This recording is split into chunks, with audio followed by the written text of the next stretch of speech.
¿Cómo se os queda el cuerpo? Hasta hace 4 telediarios éramos nosotros los que nos íbamos. Que me pone esto, me pone...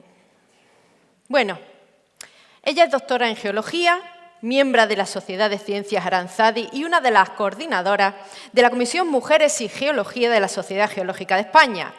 Sí, existe esta comisión y cada vez hay más, afortunadamente. Se define como y es verdad, como una friki de grado máximo a la que le encanta buscar la relación entre la geología y cualquier otra cosa que le guste. Y le gustan demasiadas fricadas, y para muestra esta charla. Pero bueno, ¿os creéis poderosos, los seres humanos? ¿Os creéis inmunes?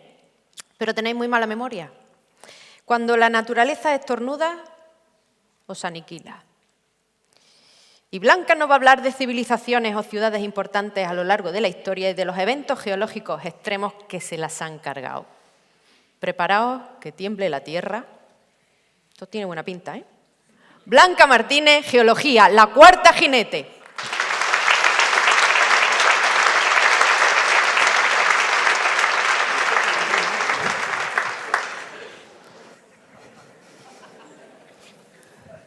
Yo vengo a traeros la geología definitiva.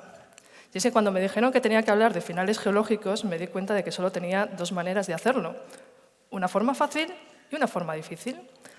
La manera fácil sería hablaros de las extinciones masivas, que son esos momentos en que nuestro planeta se pone en modo Thanos y se carga más de la mitad de las especies en menos de 1 millón de años. Seguro que os suena la de hace 66 millones de años, a finales del Cretácico, en la que se extinguieron más del 75% de las especies, entre ellas todos los dinosaurios no avianos. Esto nos vino muy bien a los mamíferos, porque si no, no estaríamos aquí. Esta extinción se produjo cuando un asteroide decidió aparcar de oído en el Golfo de México y la lió parda.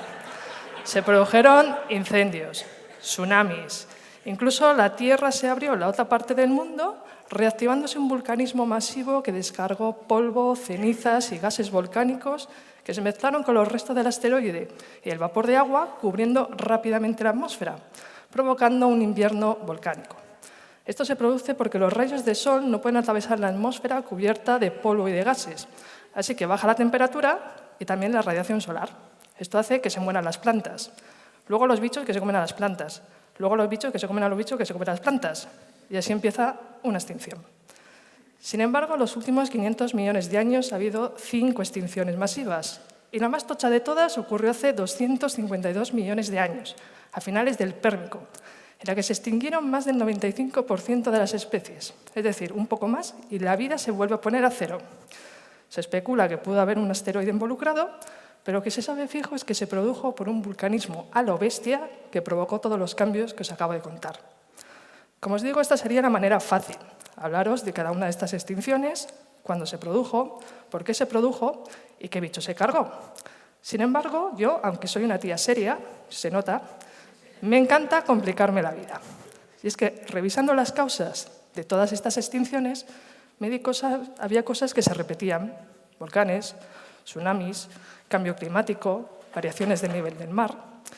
Así que lo que os traigo aquí son ejemplos de cuando nuestro planeta se pone definitivo con el ser humano y de cómo la geología es capaz de responder a mitos y leyendas, así como a dudas de otras disciplinas como la historia, la arqueología o la antropología.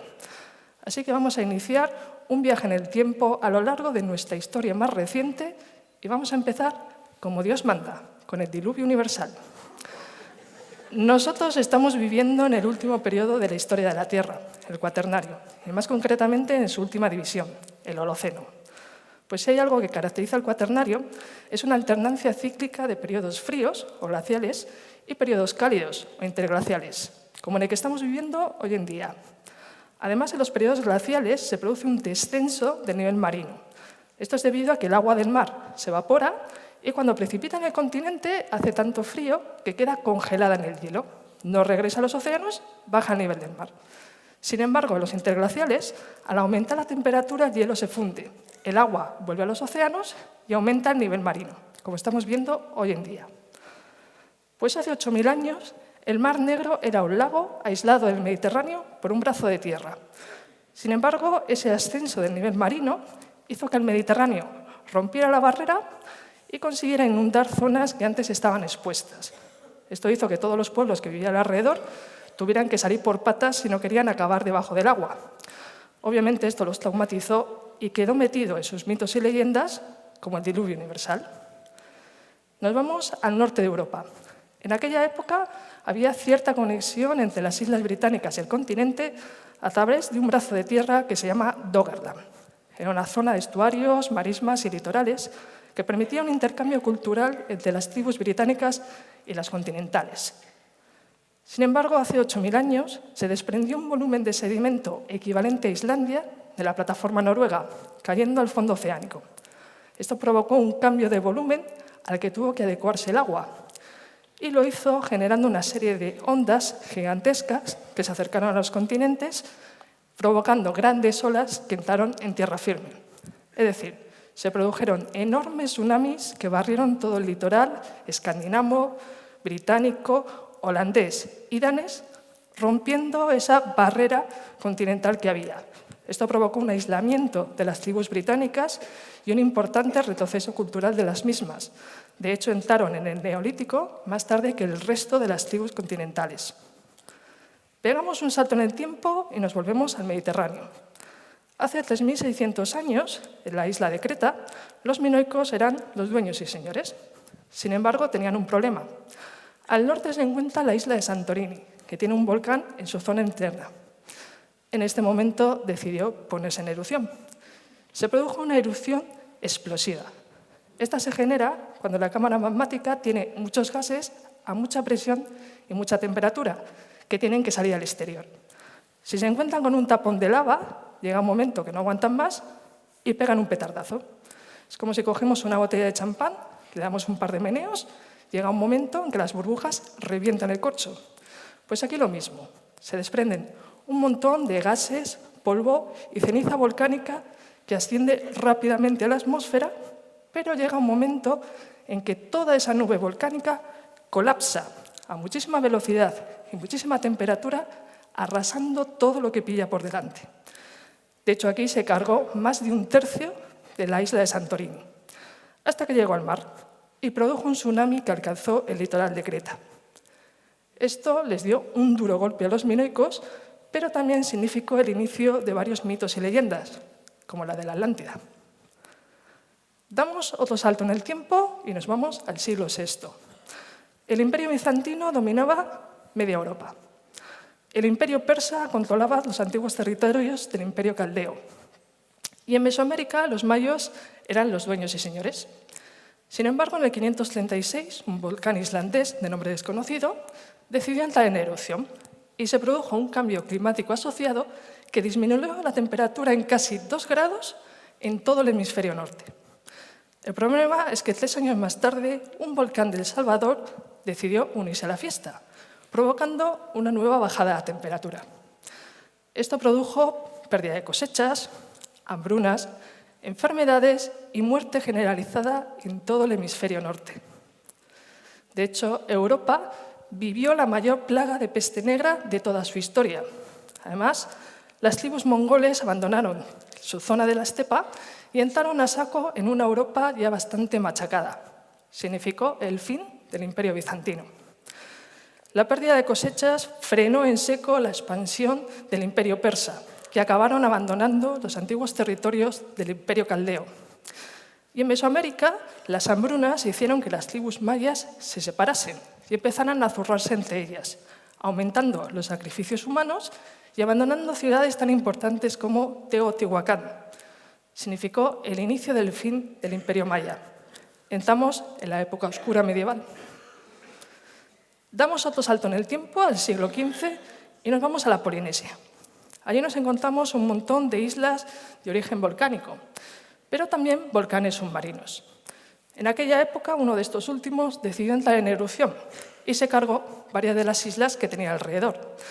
Pero además también produjo un tsunami que alcanzó el litoral de la isla de Nueva Zelanda. Allí se encontraban un pueblo tranquilo que vivía prácticamente en una edad de piedra bastante avanzada, que son los maorís. Sin embargo, el cambio climático asociado a esta erupción, así como los efectos del tsunami, hicieron que se separasen los clanes y que empezasen a pelearse por mantener los pocos recursos que les quedaban. Esto produjo un importante retroceso cultural en este pueblo. Y de hecho, hoy en día nos quedan evidencias de este pasado bélico en las famosas jacas que bailan antes de los partidos de rugby para acojonar al personal. Y acojonan. Nos vamos a mediados del 18. Día de Todos los Santos, 9:30 de la mañana. A 300 kilómetros de Lisboa, una fractura submarina decidió ponerse activa.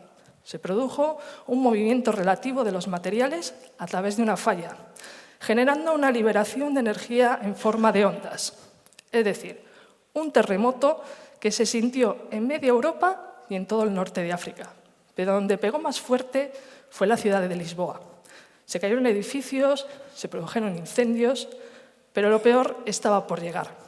El hecho de que el terremoto se produjera en el fondo oceánico hizo que la columna de agua recibiera parte de esa liberación de energía, dando lugar a un tremendo tsunami que barrió Lisboa y todo el norte de África. Esto produjo miles de muertes y pérdidas económicas insalvables en la ciudad más importante de Portugal.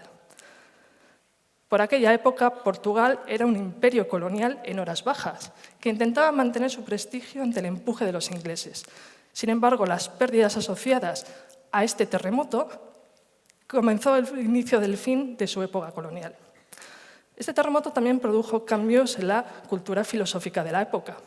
Y es que el hecho de que se produjera en un día sagrado, se cayeran edificios religiosos y muriera mucha gente que estaba en misa, hizo que un tal Voltaire y un jovencísimo Kant se plantearan la validez de la idea imperante en esa época, que dibujaba a Dios como un padre protector que cuidaba de los seres humanos. Y empezaron a hablar de que realmente lo más importante era estudiar la relación entre el ser humano y la naturaleza. Nos vamos a finales del 18 a Islandia. Esta isla tiene una geología bastante particular. Y es que se encuentra en el límite entre dos placas tectónicas, la europea y la norteamericana, que se están separando entre sí a través de una fractura por la que está saliendo continuamente lava, que es la que mueve esas placas tectónicas. Así que es normal que nos encontremos aquí volcanes de tipo fisural, es decir, a través de fracturas. Pues en aquella época uno de estos decidió ponerse en erupción y lo hizo de una manera un poco particular, porque fueron pulsos de erupciones explosivas con erupciones más tranquilotas, de tipo hawaiano. Así se tiró 8 meses.